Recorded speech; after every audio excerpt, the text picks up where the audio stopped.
O caso do menino Elias Emanuel, de apenas 6 anos, que morreu após sofrer agressões do próprio pai, causou grande comoção na cidade de Caratinga e acende um alerta sobre a violência contra as crianças. O pai de Elias está preso preventivamente. No último domingo, 27 de junho, após perder a paciência com a criança por causa de uma tarefa, o pai acabou agredindo o filho com socos no rosto e na cabeça.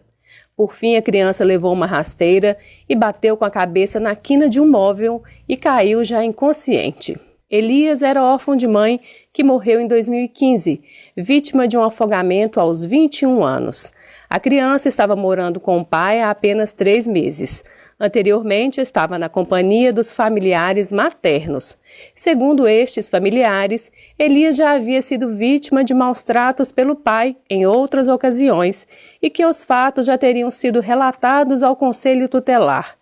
No final da tarde desta terça-feira, o Conselho Tutelar de Caratinga disse em nota que em agosto de 2020, após a atuação do Conselho, a criança foi entregue à avó materna e que em nenhum momento atuou para devolver a criança ao pai, até porque, em se tratando de alteração de guarda, apenas o Poder Judiciário possui competência para assim agir, e que em abril do corrente ano, o Conselho obteve a informação de que a vítima havia sido novamente entregue pelos familiares aos cuidados do pai, o que resultou na oitiva e advertência do responsável, conforme previsão no Estatuto da Criança e do Adolescente.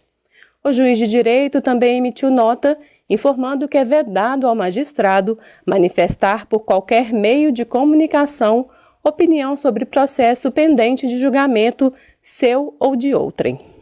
A nossa equipe de jornalismo está em contato com a delegada responsável pelo caso, bem como com a promotora de justiça, responsável pela infância e juventude na comarca de Caratinga, para tentar falar sobre o caso Elias. O delegado regional, Ivan Salles, disse que o inquérito deve ser concluído em 10 dias e remetido ao Poder Judiciário.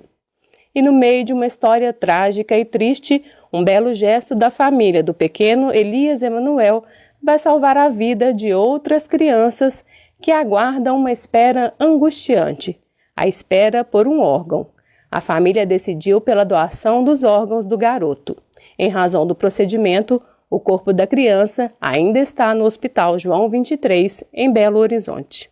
E o que o caso do pequeno Elias Emanuel tem a nos dizer? Casos como este sempre causam comoção e logo a vida volta ao normal. Não, Elias Emanuel não pode ser mais um número, uma estatística. O que está acontecendo com a nossa sociedade? Quanto desamor, covardia e falta de humanidade. Na verdade, muitas crianças e adolescentes sofrem agressões diariamente e são normalizadas. Os dados indicam que, na maioria das vezes, os casos de violência partem de pessoas que fazem parte do círculo social mais próximo da criança, a família. E justamente por isto, os casos aumentaram na pandemia, porque estas crianças passarão a ficar em casa convivendo com seus agressores. Ou seja, quem tem o dever de cuidar, agride, fere o corpo e a alma destas crianças e, nos piores cenários, matam estes inocentes que sequer entendem o porquê das agressões. Dados de pesquisas mostram que são violência de todo tipo, desde emocional, física, sexual, negligência e até bullying.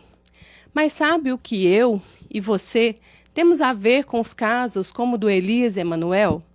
Temos muito. Somos parte da sociedade e não podemos deixar que a violência contra as crianças e adolescentes seja normalizada.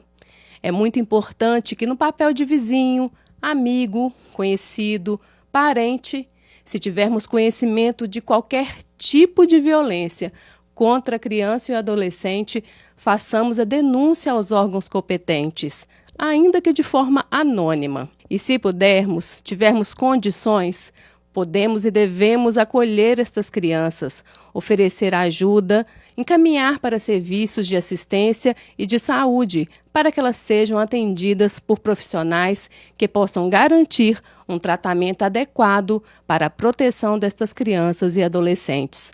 A normalização da violência contra a criança tem um custo alto. Esta criança vai crescer, vai se tornar um adulto com traumas difíceis de lidar. E, por fim, eu gostaria de deixar uma reflexão. Muitas vezes ouvimos alguém dizer: eu dou uns tapinhas mesmo no meu filho. É impossível criar e educar sem dar uns tapas. Será que quando dizemos isso, não estamos dizendo que falimos como pessoa na nossa capacidade de dialogar? Pois o tapa entra no lugar da linguagem e da conversa. Pense nisso.